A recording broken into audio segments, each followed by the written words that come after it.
Uganda's oil was anticipated to be in production stage by now and to take 6 to 8 years.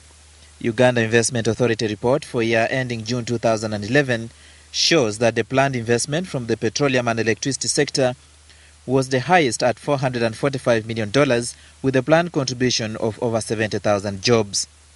However, whether this will materialize soon remains uncertain. This is because the recent oil debate that has suggested corruption is rife, and the legal battle between Uganda and the oil companies over tax demands has made investors think twice about putting their money in the sector.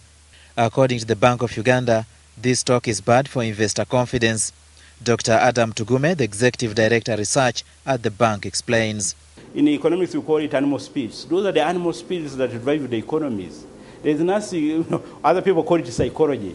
Market psychology that drives investment and economic activity simply because of what we expect to come down the road. So I think we are really, we're anticipating that something positive this year mainly, and next year should take off in the oil sector to be able to really to anchor people's expectations.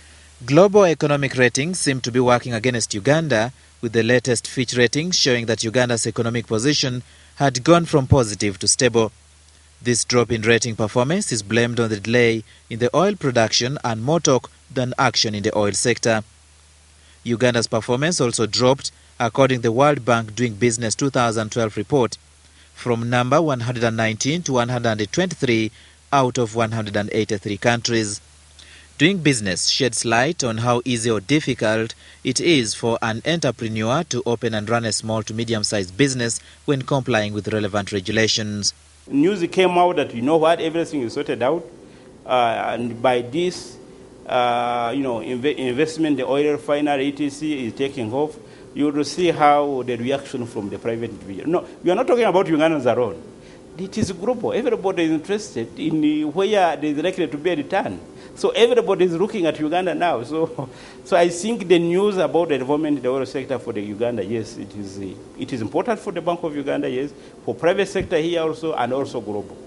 The strength of positive news in the oil investment can be traced to between 2005 and 2007, when reports of a start in production by 2010, the Uganda shilling fared so well against the dollar. The shilling edged towards 1,400 shillings to the dollar, and there was fear in the central bank that it would even go higher. The sector is currently witnessing a parliamentary investigation on alleged bribery by top ministers, while a court matter between Uganda and an oil company is before the Court of Arbitration in London.